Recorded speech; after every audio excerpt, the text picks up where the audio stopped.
All right. I'll say we'll probably be able to close out the study of evil and suffering tonight. This is where we finished up with the idea that the suffering and evil that comes upon us is an opportunity for growth.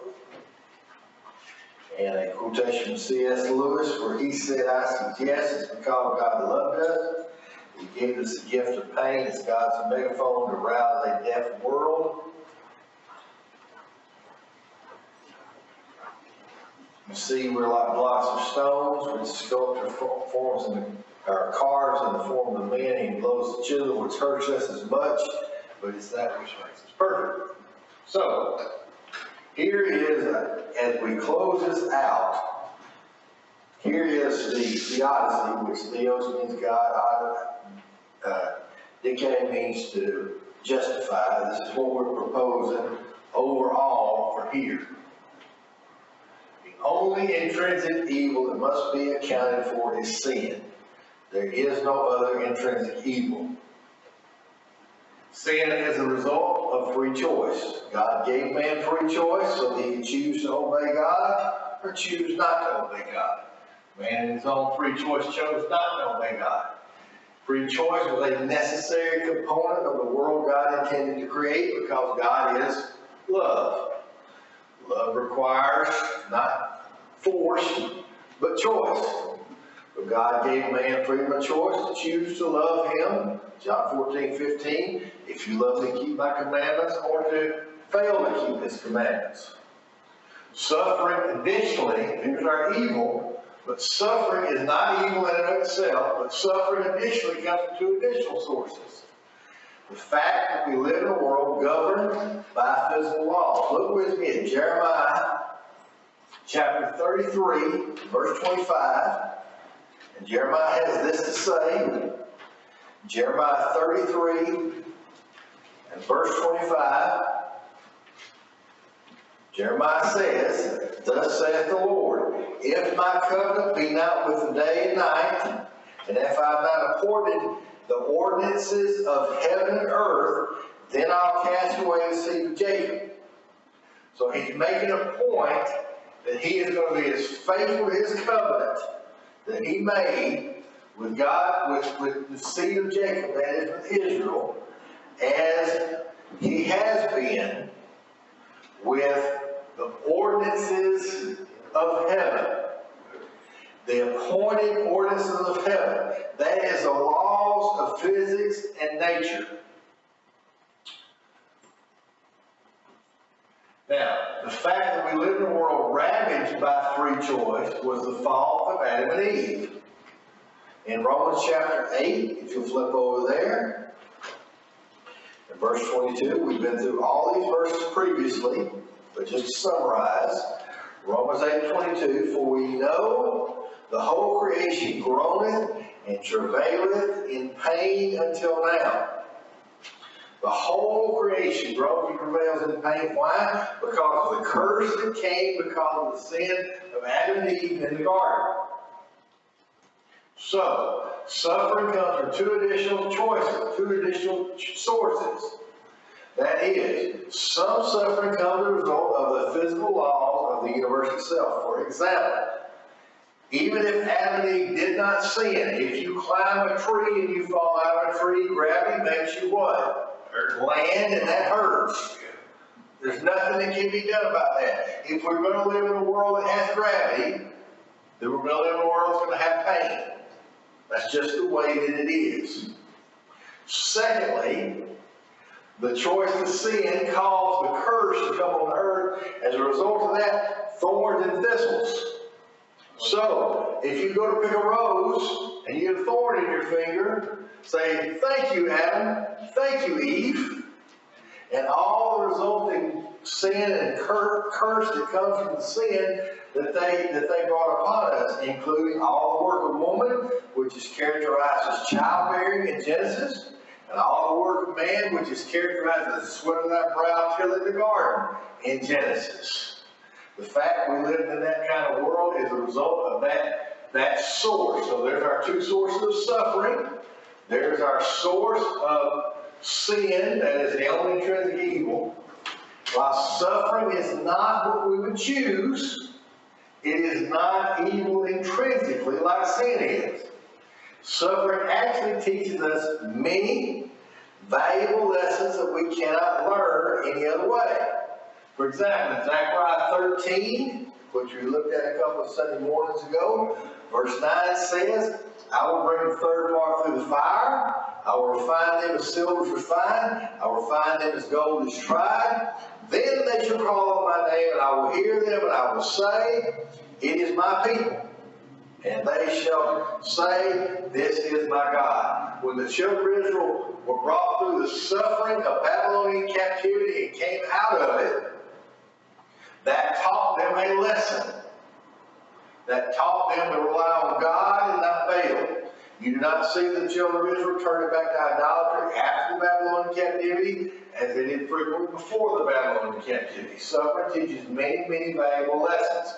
Just like we talked about the lessons that we learn through the suffering that we go through. We talked about discipline from parents. Not anything we would choose. Nobody ever said, excuse me, Mama, I made a C at school today. Could you come spank me so I might make a B next time? Nobody ever said that. But it didn't work. It did on some of us. It just works. So suffering does teach us valuable lessons. While suffering is not popular, Jesus, the Son of God, took on flesh and suffered and left us an example. As 1 Peter chapter 2 and verse 21 tells us, he left us an example and we need to walk in his steps. The particular language of that particular passage puts it this way. We can turn it over there. 2:21 says, for hereunto were you called, because Christ also suffered, lead us an example that we should follow in his steps. We should follow in his steps.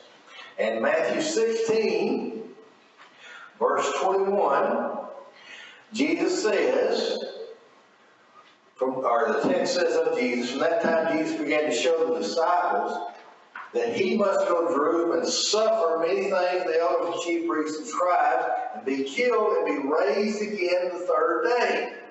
Verse 22 says, at that point Peter began to rebuke him. Peter said, you shouldn't suffer. Jesus said, I'm going to suffer. Jesus took on flesh to suffer, and in so doing left us an example. Later Peter will write about that and say, yes, he did. But on the occasion when Jesus first told him about it, he says, oh no, you shouldn't.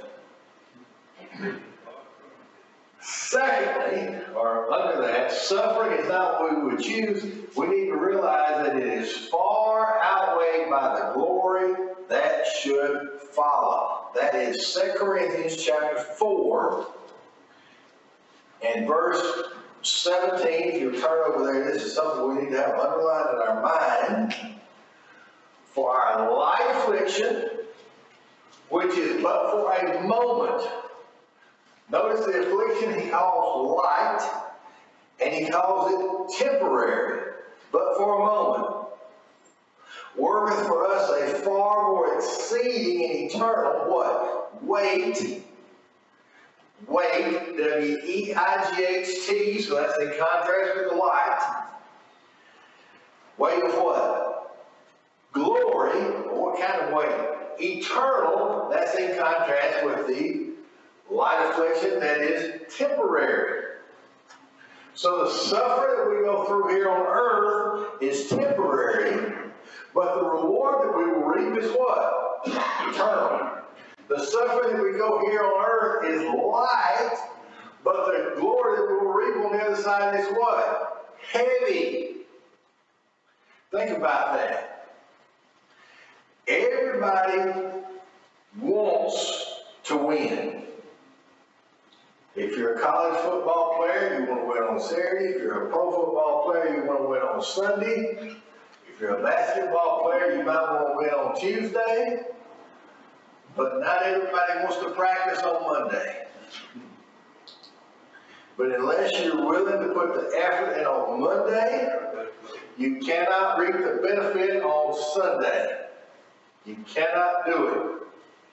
And here, unless we're willing to go through what we go through here on earth and serve God and go through a light affliction comparatively to the glory that shall follow, then we're not going to reap what God has promised we will reap if we sow to the Spirit instead of sow to the flesh.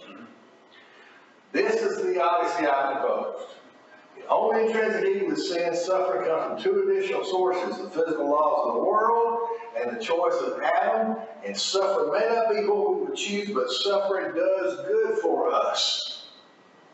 Overall, that explains it. Now, you say, well, what about this particular instance of suffering? Is it because of the physical laws? Is it because of sin? Or is it because of the choice of Adam and Eve?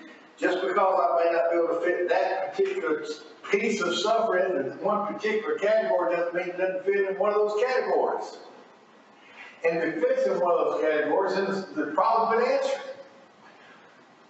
I don't know all the details. Often we don't know all the details. For example, let's say a hurricane hits and people suffer. And you say, well, what's... Oh, thank you. I love it when they find the will for me. Hurricane hits and people suffer. You say, well, how can there be a God to have people suffer like that? The first thing I'm going to point out is, who decided to live where hurricanes hit? They didn't live in Iowa. They lived where hurricanes hit. Did they not know a hurricane would come eventually? Oh, yeah. They did. Now, is that callous? Is that cold? Yes, it is. But, is that reality? Reality is callous and cold.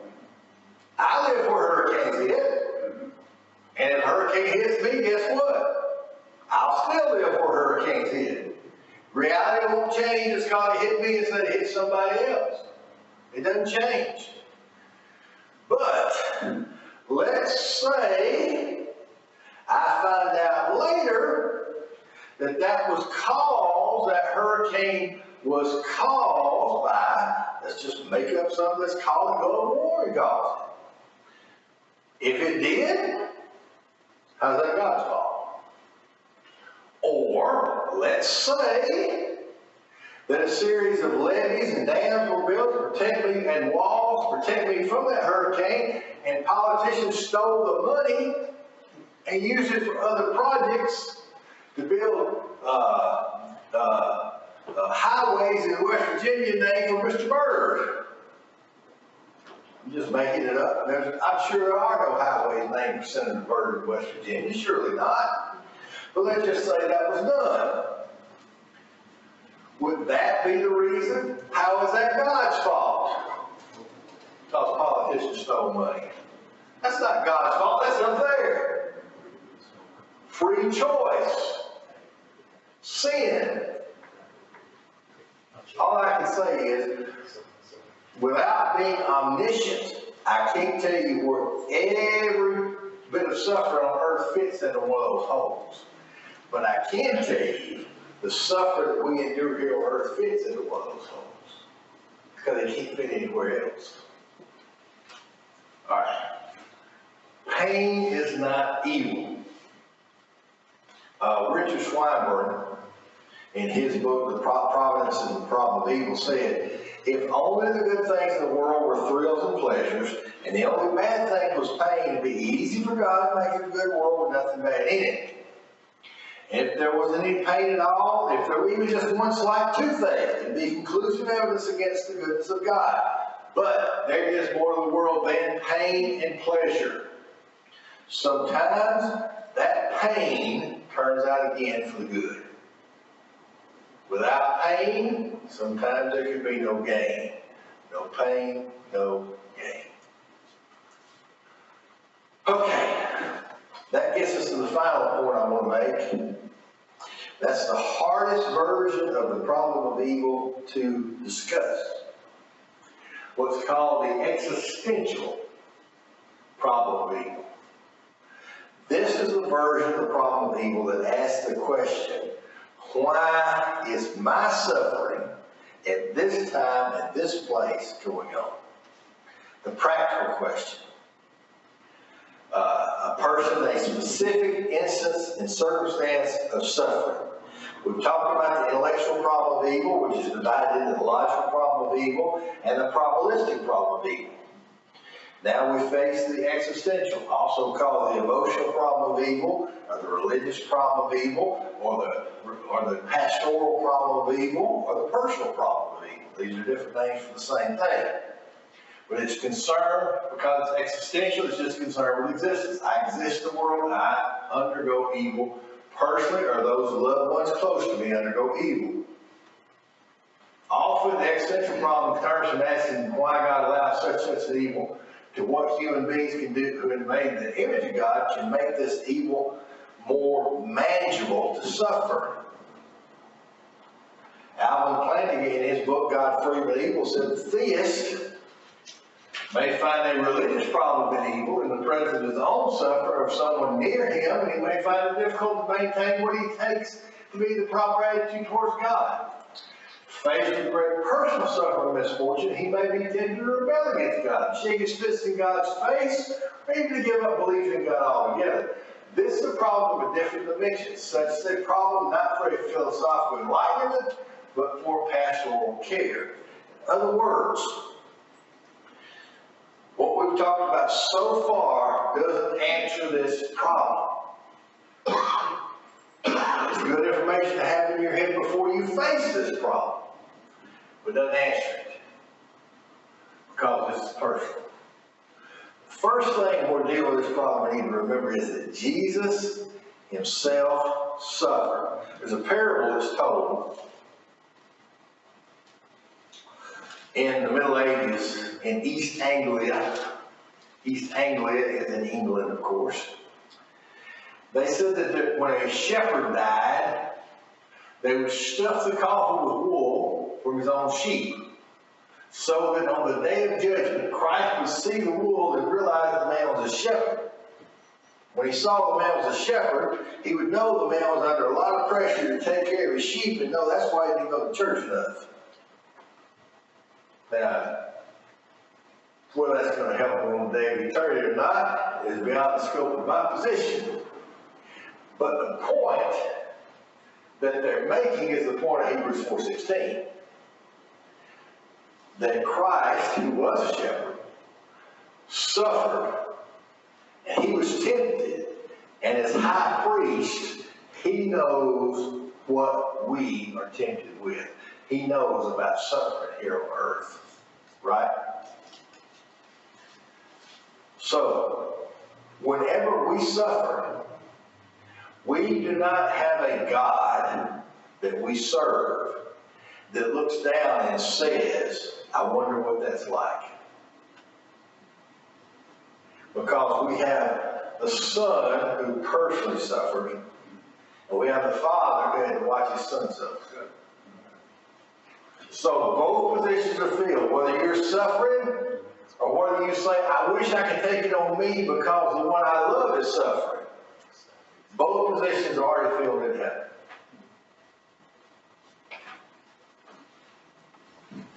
When someone brings up the problem of evil, you need to ask the question, why are you asking that? Have I just been in a philosophy class and I've got a problem?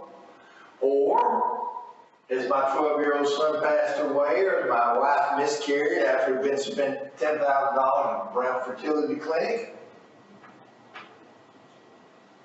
The first thing when it comes to the problem of evil is, be there. Turn with me to the book of Job.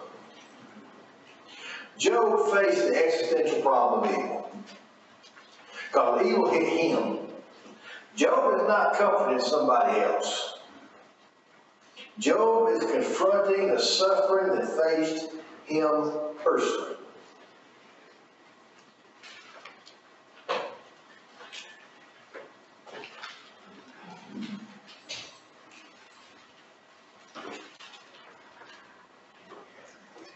Now, Job chapter 2. We'll look at Job chapter 2, 11 and 12. And we'll look at some more verses. All right. So Job has gone through the suffering first in chapter 1 of everything he has, including his own children, gone, basically, except for his wife. Chapter 2, he loses his health. Then his wife talks to him and asks him, why do you still retain your integrity? Why don't you just curse God and die? And he says, you speak like a foolish woman. Shall we receive good, all this good we've gotten through the years to handle the Lord and not get some evil? Verse 11. When Job's 3 friends heard of all the evil that was come upon him, they come every one from his own place. Eliphaz the Temanite, Bildad, one of the shortest people in the Bible, he was only a Shuhite, and Zophar the Naamathite, for they all made an appointment together to come to mourn with him and comfort him. So these people were from 3 different places. They, in the ancient world, before cell phones, before email, before landlines even, coordinated their efforts together that they would show up at the same time to see Job. They made an appointment together to come to mourn with him and to comfort him. That's the 2 things they intended to do when they came. When they lifted up their eyes afar off and knew him not, they lifted up their voice and wept.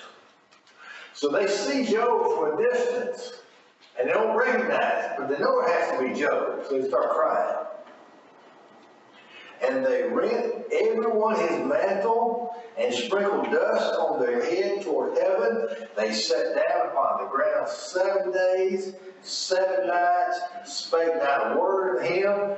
They saw that his grief was very great. That's why they didn't speak.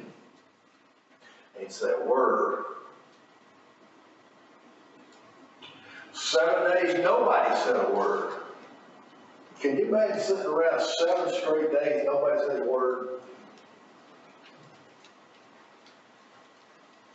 Then on the 8th day, somebody speaks, and it's Job. And what does Job do in chapter 3? He curses the day that he was born.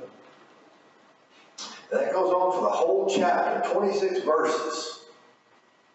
When he gets through with that, Eliphaz feels compelled to speak.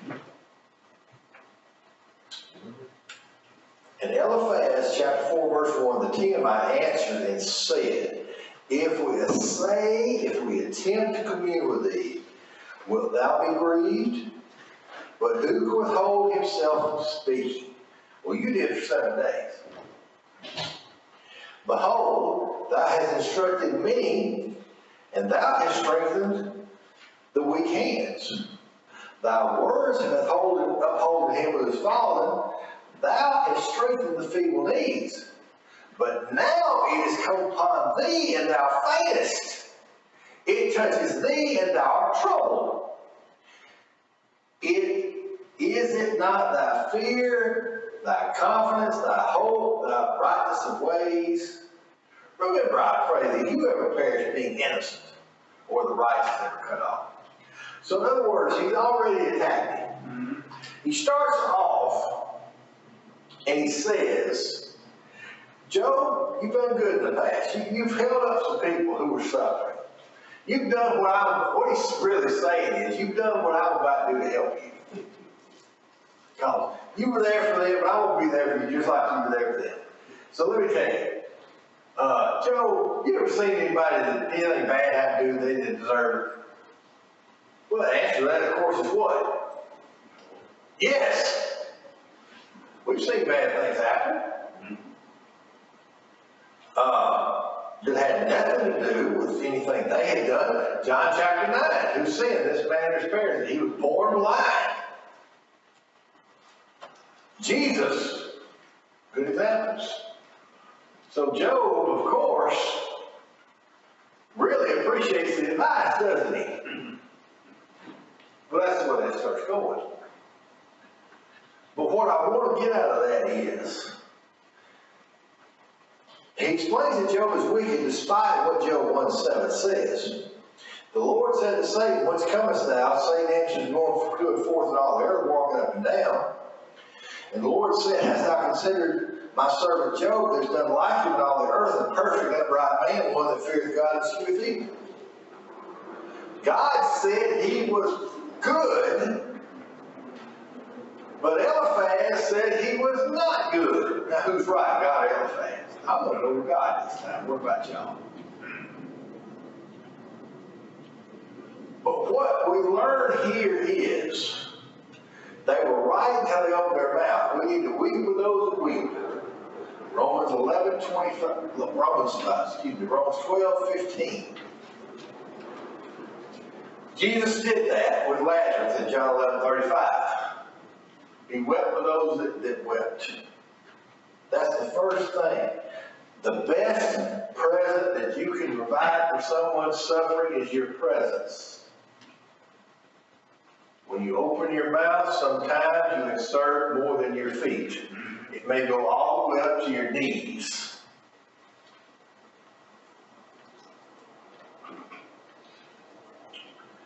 Here's some tips. When you talk to people in the moment of suffering, never justify what is perceived as evil. I didn't say it was evil. This is not the time to say, well, the only intrinsic evil is sin. Let me explain that to you, why that is. And your suffering is not necessarily evil because it's not time to make that distinction, because they perceive it as evil. Isaiah 5:20 says, "One of them call evil good and good evil." In his mind, when you start talking about his suffering and it's not evil, you're calling evil good, even though you're not. So be careful about that. Never try to justify what they perceive as evil. Secondly, listen more than you talk. People who are suffering want to share sometimes, and when they do, listen to them. Be swift to hear, slow to speak, James 1:19. Also, you want to share in their pain and in their suffering. Galatians 6:2 says, "Bear ye one another's burdens, and so fulfill the law of Christ." Another thing you want to do is you want to pray before you deal with them, after you deal with them, and if they will allow it, during the time you deal with them. James 5:13, "The effectual fervent prayer of a righteous man availeth much." Also, we've already read this verse, Hebrews 4:16, remind them that Jesus entered into suffering. And if appropriate, remind them that there is more than this life. Ecclesiastes 12:5, the Bible says, "Man goeth to his long home." In 2 Samuel 12, that's the story of the end of the David Bathsheba story. Nathan confronts David at the beginning of chapter 12. Then about verse 14 or so, he says, "And the son that she has conceived is going to die." When David hears that news, he begins to pray and he begins to fast. And the child is born, the child is sick, and he's praying and he's fasting. And the child is, I guess he's in the NICU somewhere, or the equivalent. And David's servants are all hanging out with the child, take care of the child, or whatever. David's up praying in his closet, wherever he is, and fasting. And they see what he's going through. They see the struggle he's going through. And finally, the child dies. And then they look at each other and say, "Who's going to tell him?" "I ain't going to tell him. You going to tell him?" "I ain't going to tell him. You tell him." Then they go out and they draw straws. And they say, "No, that's not good enough." They rock, paper, scissors. And finally, The smallest guy gets sent to tell him, because he's the only one who can't beat up nobody. The small guy goes up and tells David, and as soon as he gets up there, he tells him, breaks the news to him just matter of factly when you read the story. And as soon as he tells David that the child is dead, he really doesn't tell him, he just kind of shows up, and David knows it. David washes his face and starts looking for the fried chicken and macaroni. And everybody said, what's going on with you? The whole time the baby has been sick. You've been acting like the world was ended, and now the baby is dead, and you act like nothing's happened. And he says, let me explain it to you. It's real simple. While the child is alive, I can pray and I can beg God and plead with God to save the baby. Once the child is dead, there's nothing else I can do about it. I cannot, or he cannot come back to me. I can go to him. So if appropriate, remind them that there is more than this life. The real answer to the existential problem of evil is, do we trust God enough to jump? Let's say that you were hanging out of that fire building there, and that firefighter is down below with that little trampoline thing they got. I'm sure Calvin could tell me what it's called. Would you drop the baby? Or would you keep up there in the fire? If you trust the people below more than you trust what's going on in the building, then you jump. And when it comes to suffering, there's only one person we can trust. That's the Lord. There's a song in the song book. At least I assume it's in the song book. I've read the songs in the song book. Where could I go but to the Lord? That's it. The fire is the evil around us. The smoke is the ignorance of the reasons, particular cases of suffering in our life and death situation. With the safety net below, we need to trust the infallible God of the universe, who, when we say we cannot see, we're leaping completely. We trust that he will catch us. That's what I wrote about 12 weeks ago when I worked on that slide. Anyway. All right. Questions about that subject anyway? One more. All right, so good. No questions. That means we can talk about our next subject. I've only had one suggestion. I've only had one suggestion so far. Anybody got any more? Well, one suggestion is hard, but I can do it, but we'll see. What it is? The one suggestion is church history. If I would do that, I would start with prophecy and Daniel and Isaiah and Micah, bring it forward through Acts, and then the falling away of the church, and then the Reformation a little bit, and the Restoration. The problem with that is once you get out of the Bible, we run out of stuff that you got in your hands. Unless I can write stuff, and then if I write stuff, I'm writing the same thing I'm reading. So I don't know. That's the problem. But we can do that. All right. Anybody got any ideas? 29 Sunday, let me know.